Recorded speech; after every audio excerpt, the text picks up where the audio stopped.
History is a vivid book, especially this one. Over a century ago, she was already imagining machines that could compose music. How did she even get there? Wait, what? My God, I'm actually here. Are you Ada? Who are you? I'm Jeff. I know this sounds mad, but I'm from the future. I was reading about you through a tool called Lens, about your machines that compose music, and then I was simply pulled through. The future? Lens? What manner of absurdities are you uttering? You are attired so peculiarly, and yet you appear to know of my work. You speak of machines capable of music. Do you refer to this manuscript? Yes, exactly. Most people assume it is merely a matter of talent. They are quite mistaken. My father was a poet, and yes, people do say I inherited his imagination. But they rarely speak of what came first. My mother's rigorous instruction in mathematics and natural philosophy. Before I learnt to shape imagination, I was made to understand the very mechanics of the world itself. Understanding how things work is one thing, but leaping from that to machines making music? That's an enormous leap, isn't it? Look at the jacquard loom. It uses a sequence of holes, and their absence, to govern the patterns it weaves. The position of each hole is, in truth, a symbol, one that the machine executes with absolute precision. The analytical engine operates upon the same principle.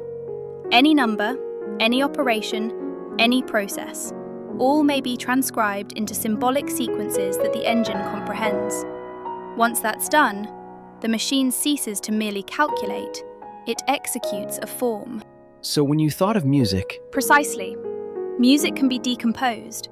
Pitch, rhythm, timbre, things that can likewise be rendered into symbols. If music is symbolizable, then a machine can be made to produce it. Then your creativity was not mere fancy, an idle leap? No. It is what I call poetical science. It is the imagination to see what could be, and the rigor to prove what is. A perpetual cycle of the mind. I see now. This lens you mentioned, do you mean to say you see me through it? Yes, exactly. I fed your biography into it.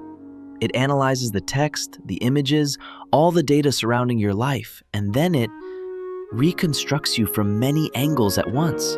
Look, this is how I first saw you, through the lens of someone ordinary, unmoored by the pace of technology, trying to understand how you thought the way you did. Interesting. The y-axis charts my creative abundance, yet why does it plateau here of all points? Because your age set its limits upon you. Technology, resources, institutions, and the simple fact that you were a woman. For I could not even enter libraries or laboratories.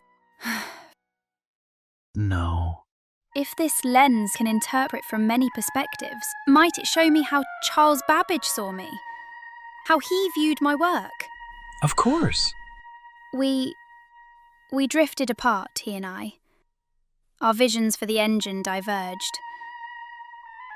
I have often wondered how he regarded my poetical science. Then, let us change to Charles Babbage's perspective.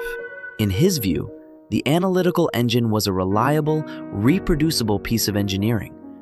But when you asked whether symbols, once formalized, might allow a machine to manipulate music as well, you entered the realm of speculation about the nature of symbols and the mechanics of cognition. So he did not misunderstand me then. You were both looking at the same set of drawings.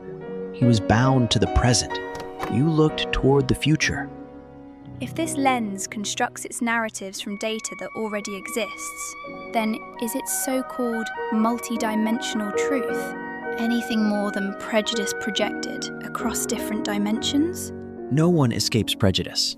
Not you, not Babbage, not I. Lens isn't about judging the past. It shows each idea inside the world that shaped it, so you can understand not who was wrong, but why. What technology could achieve at the time? Who was excluded from the system altogether? So when you see all these perspectives simultaneously, you stop asking, did he understand me? You start understanding why your ideas could not be realized. The misunderstanding, it was never about Charles alone. Exactly. Every thought, every judgment, every choice, all molded by the structure they're born into. Lens doesn't create truth. It simply makes the forces that shape truth visible.